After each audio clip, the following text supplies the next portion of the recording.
আল্লাহ যাকে মাফ করতে চাইবেন তাকে একটা পর্দার আড়ালে নিয়ে যাবেন, জিজ্ঞেস করবেন, এই বান্দা এইসব কাজ করছো?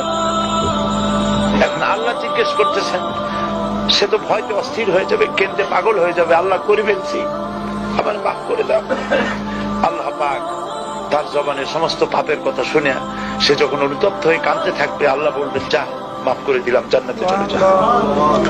এইটা হচ্ছে হিসাব ইয়াসির। আল্লাহুম্মা হাসিবনি হিসাবান ইয়াসিরা।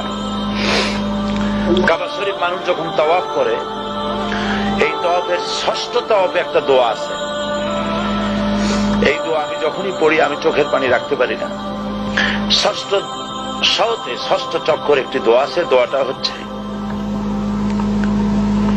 আল্লাহুম্মা ইন্না আলাইয়া হুকুকান কাসীরান ফীমা বাইনি ওয়া বাইনাক। আয় আমার রব, তোমার সাথে আর আমার সাথে অনেক দেনা পাওনা আছে, আর তোমার বান্দাদের সাথেও আমার অনেক দেনা পাওনা আছে। তা আমি তোমার বান্দাদের কাছে যে বিষয় ঋণী আছি, সেই ঋণ পরিশোধের জন্য তুমি আমাকে যোগ্যতা দাও, পরিশোধের তৌফিক দাও। আর আমার কাছে তোমার দেনা আছে, তা আমার কাছে তোমার যে দেনা আছে সব দেনা তুমি শোধ করে দিয়েছো। আমার চোখ দিয়েছো, মুখ দিয়েছো, কান দিয়েছো, স্বাস্থ্য দিয়েছো, বউ দিয়েছো, বাচ্চা দিয়েছো, টাকা দিয়েছো।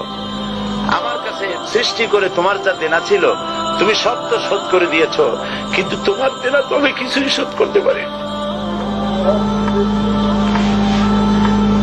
তোমার দেনা আমার শোধ করার একটা পথ আছে মাবুদ, সেই পথটা হলো তুমি আমার মাফ করে দাও।